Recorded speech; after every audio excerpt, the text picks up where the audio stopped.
ಮೈಸೂರಿನ ಕೆಆರ್ ಆಸ್ಪತ್ರೆಯಲ್ಲಿ ಲಂಚಾವತಾರ ತಾಂಡವವಾಡ್ತಾ ಇದೆ. ಹಣ ಕೊಟ್ಟರೆ ಮಾತ್ರ ರೆಸ್ಪಾನ್ಸು, ಇಲ್ಲ ಅಂದ್ರೆ ನೋ ರೆಸ್ಪಾನ್ಸು. ಮೈಸೂರಿನ ಕೆಆರ್ ಆಸ್ಪತ್ರೆಯಲ್ಲಿ ಲಂಚಾವತಾರ ತಾಂಡವವಾಡ್ತಾ ಇದೆ. ದುಡ್ಡು ಕೊಟ್ಟರೆ ಮಾತ್ರ ಟ್ರೀಟ್ಮೆಂಟ್, ಇಲ್ಲಾಂದ್ರೆ ನೋ ಟ್ರೀಟ್ಮೆಂಟ್, ನೋ ರೆಸ್ಪಾನ್ಸ್. ಯಾರೇ ಅನ್ನಲ್ಲ, ಸರ್ಕಾರಿ ಆಸ್ಪತ್ರೆಯಾದರೂ ಸಹ ಇಲ್ಲಿ ಕೈ ಬಿಸಿ ಮಾಡಬೇಕಂತೆ. ಹೌಸ್ ಕೀಪಿಂಗ್ನಿಂದ ಹಿಡಿದು ಅಧಿಕಾರಿಗಳವರೆಗೂ ಸಹ ದುಡ್ಡು ಕೊಡಬೇಕು. ರಾಜ್ಯ ಸರ್ಕಾರ ಕೋಟಿಗಟ್ಟಲೆ ಅನುದಾನ ಕೊಡ್ತಾ ಇದೆ. ಆದರೆ ಏನಾಗ್ತಾ ಇದೆ, ಇವತ್ತು ಅಡ್ಮಿಟ್ ಆದವರು ಸಿಬ್ಬಂದಿಗೆ ಹಣ ಕೊಟ್ಟರೆ ಮಾತ್ರ ಕೆಲಸ. ಅವ್ಯವಸ್ಥೆಯನ್ನ ಕಂಡು ಕಣ್ಮುಚ್ಚಿ ಕೂತ್ಕೊಂಡಿರುವಂಥದ್ದು ಡೀನ್ ಡಾಕ್ಟರ್ ದಾಕ್ಷಾಯಿಣಿ. ಸಣ್ಣ ಪುಟ್ಟದಕ್ಕೂ ಸಹ ಹಣ ಕೊಡ್ತಾ ಇರಬೇಕು ರೋಗಿಗಳು, ರೋಗಿಗಳ ಸಂಬಂಧಿಕರು. ಸರ್ಕಾರಿ ಆಸ್ಪತ್ರೆಗಳ ಪರಿಸ್ಥಿತಿ ಇದೆಯಲ್ಲ, ಇವತ್ತು ಜೇಬು ತುಂಬ ದುಡ್ಡಿಟ್ಕೊಂಡು ಹೋಗಬೇಕು ಅಂತ. ಯಾಕೆಂದರೆ ಸರ್ಕಾರಿ ಆಸ್ಪತ್ರೆಗೆ ಹೋಗೋರೆ ಬಡಬಗ್ಗರು, ದುಡ್ಡಿಲ್ಲದೆ ಇರೋರೆ ಹೋಗೋದು. ಆದರೆ ಇವತ್ತು ಹೆಂಗಾಗಿದೆ ಪರಿಸ್ಥಿತಿ ಅಂದರೆ, ದುಡ್ಡಿಟ್ಕೊಂಡು ಹೋಗಬೇಕು ಸರ್ಕಾರಿ ಆಸ್ಪತ್ರೆಗೆ. ಹಂಗಿದ್ರೆ ಮಾತ್ರ ನಿಮಗೆ ಟ್ರೀಟ್ಮೆಂಟು. ಇಲ್ಲ ಅಂದರೆ ತೀರಾ ಚೀಪ್ ಮಾಡೋದು.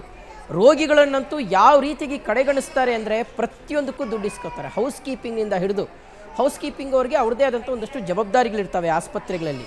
ಆದರೆ ಅದನ್ನೂ ಮಾಡೋದಿಲ್ಲ. ರೋಗಿಗಳಿಗೆ ದುಡ್ಡು ಕೊಡಬೇಕು, 10, 20, 50, 100 ರೂಪಾಯಿ ಅವ್ರ ಕೈಗಿಡಬೇಕು. ಇನ್ನು ಆಸ್ಪತ್ರೆಯ ವೈದ್ಯರು, ಸಿಬ್ಬಂದಿಗಳ ಪರಿಸ್ಥಿತಿ ಅಂತೂ ಅವರೆಲ್ಲ 500 ರೂಪಾಯಿ, 1000 ರೂಪಾಯಿಗೆ ಕಡಿಮೆನೇ ಬರೋದಿಲ್ಲ. ಏನೇ ಆದರೂ ಕೂಡ 500 ರೂಪಾಯಿ, 1000 ರೂಪಾಯಿ ಇಡಬೇಕು. ಹುಟ್ಟಿರೋ ಮಗುಗೆ ಸರ್ಕಾರಿ ಆಸ್ಪತ್ರೆಗಳಲ್ಲಿ ಗಂಡು ಮಗುನ ಹೆಣ್ಣು ಮಗುನ ಅಂತ ಹೇಳೋಕೆ ಒಂದಷ್ಟು ದುಡ್ಡು, ಆ ಮಗುವಿನ ಮುಖ ತೋರ್ಸೋಕೆ ಒಂದಷ್ಟು ದುಡ್ಡು. ನಿಜಕ್ಕೂ ಇದು ವಾಸ್ತವಾಂಶ ಸರ್ಕಾರಿ ಆಸ್ಪತ್ರೆಗಳಲ್ಲಿ ನಡೀತಾ ಇರೋದು. ನೋಡಿ ಹೆಂಗೆ ದುಡ್ಡು ಇಸ್ಕೊತಾ ಇದ್ದಾರೆ.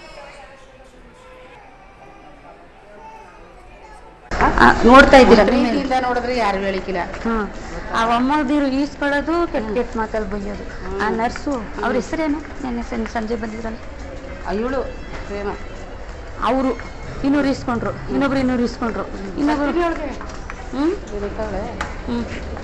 ನನಗೇನು ಫೋನ್ಗೆ ಇದು ಮಾಡಬೇಕು.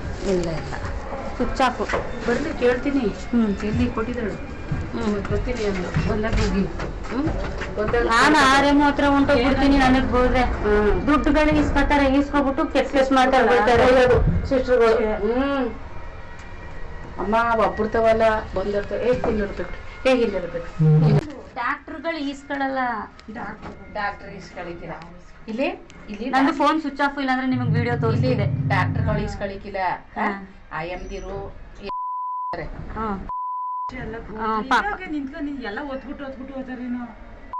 ಓದ್ತಾರೆ, ಮಾಡ್ತಾರೆ. 3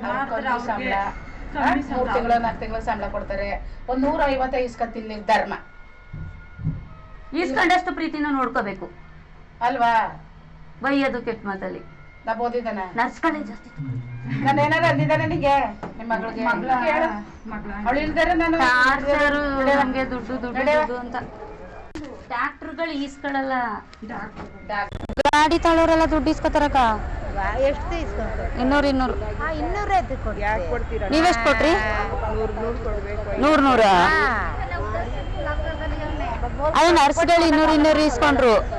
ಗಾಡಿ ತಳೋರು 100 ಮಗು ತಗೊಂಡ್ಬರ್ತಾರಲ್ಲ, ಆವಾಗ 200 ರೂಪಾಯಿ ಕೈಯಲ್ಲಿ ಕೊಡೋದು. ಗಾಡಿ ತಳುವಾಗ ಏನೋ 150 ರೂಪಾಯಿ ಕೈಯಲ್ಲಿ ಕೊಟ್ರೆ ಆಯ್ತು. ನಿಮ್ಮ ಹತ್ರ ಕೇಳಿನ ಇಸ್ಕೊಂಡ್ರ? ನರ್ಸ್ಗಳು 100 ರೂಪಾಯಿ ಕೊಡ್ರಿ, 150 ರೂಪಾಯಿ ಕೊಡ್ರಿ. ಅವ್ರಿಗೆ ಯಾಕೆ ಹಂಗ್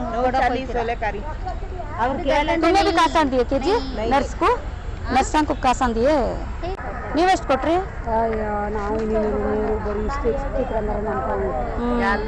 ಬೆಳಗ್ಗೆ ರಾತ್ರಿ ದುರ್ಕೋಸ್ ಕಟ್ಬಿಟ್ಟು ಬೆಳಗ್ಗೆ 100 ರೂಪಾಯಿ ಕಿತ್ಕೊಳ್ಳೋದು. ನರ್ಸ್ಗಳು ಎಷ್ಟು? 100 ಯಾರಿಗಂತ ಹೇಳೋಣ, ನಾವು ಗ್ಯಾಪ್ ತೆಗಿದವ ಎಲ್ಲರಿಗೂ ಕೊಡ್ಬೇಕು. ನಿಮ್ದಾದ್ರೂ ಪರವಾಗಿಲ್ಲ, ಬರೀ 2000. ನಂದು ಎಷ್ಟಾಯ್ತು ಗೊತ್ತಾ? 5000 ಆಯ್ತು. ನಮ್ದು ಕೊಟ್ಟಿರೋದೆಲ್ಲ ಸೇರಿಸ್ತಾರೆ ಅಷ್ಟೇ.